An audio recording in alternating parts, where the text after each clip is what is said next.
Well, we have good talent, no question about it. There's a lot of hard work going into it. I think the Indian boys and girls are working a lot harder in the last decade, I would say, than any time else. But again, the improvement perhaps has not been quite as quick as the foreign improvement. Yeah. And that's where we're falling a bit short. But physical issues also make a big difference. But we've got to understand one thing, that the Indian athlete, and especially tennis I can speak freely about, and that is the Indian athlete matures at a later age physically and a younger age mentally.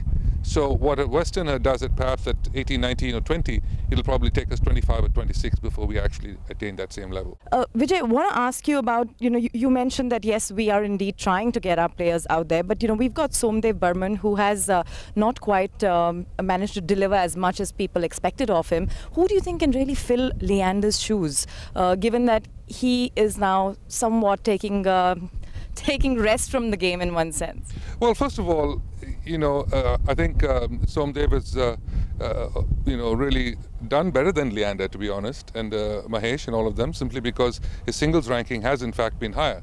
So if you look at the performance in doubles, we've had a lot of great doubles players, and we've done well in doubles.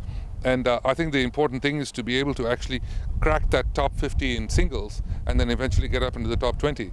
Now you get a lot of these singles and doubles tournaments around the world, and the one thing we've always seen is a concentrated effort in singles, and that's exactly where we faltered over the last couple of decades, and that's where we need to put all of our effort. I think Som has done a great job. They've got a lot of other kids coming along. We've got Vishnu, we've got Sanam, you've got, Rohan is playing good doubles, of course, and a bunch of other kids coming along. But at the end of the day, the physical attributes sometimes might hold you back. You have to compensate with quickness, which is what Somdev does so well. And I think at the end of the day, we will have someone break into the top 50 at some point, but the improvement is not coming as quick as we want. When you said at the end of the day, do you see this in only a few years, or you're looking at a 5-year horizon? It's hard to say, because we don't have any serious camps in India to be able to provide that kind of a service. So everyone goes either to Barcelona or to Florida or other parts of the world to be able to put in the training habits. But today it's so much of a team effort now to actually make an individual a great tennis player.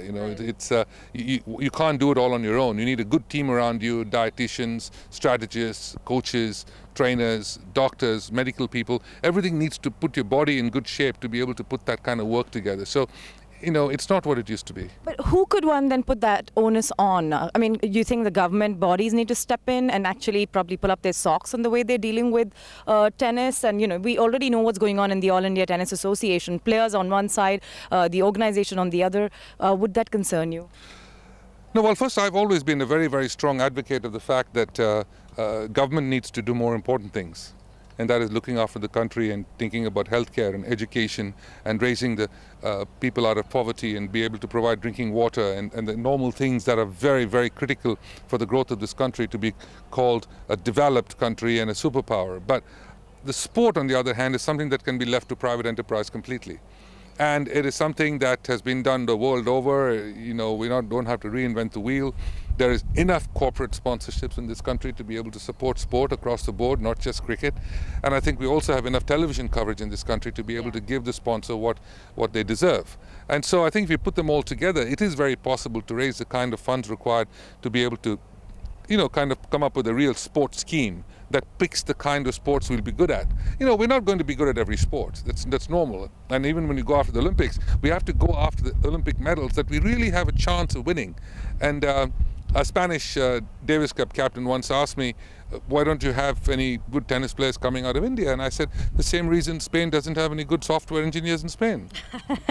But Vijay, your passion has been tennis. And I'd be very curious to know, does it upset you when you see the kind of politics playing out in India? I mean, and do you believe as a player yourself, emotionally, deeply, that the demand of players to say that, yes, we should always be consulted before decisions are made by the AITA is a valid one? Well, yes. I mean, there are a lot of ifs, ands and buts here, and nothing that cannot be overcome through communication. I've always said, you sit across the table, there are a lot of things you can get done. Certainly the athlete knows what's good for him. Yeah. or her, and what he needs for training, what he needs by way of a coach, what he needs by way of his diet, where he needs to stay, what surface to play on. All of these things make a big difference to the athlete, and I think they perhaps are the best judges of that. But there are other issues that need to be taken into consideration, which are economics, as well as the fact that travel and the logistics and the administration of the sport. And not all good tennis players or good sportsmen, for that matter, will make good administrators. Yes, we're able to give strong and very firm advice in certain cases, but at the end of the day, we might need the kind of CEO that was able to look at both sides of the coin.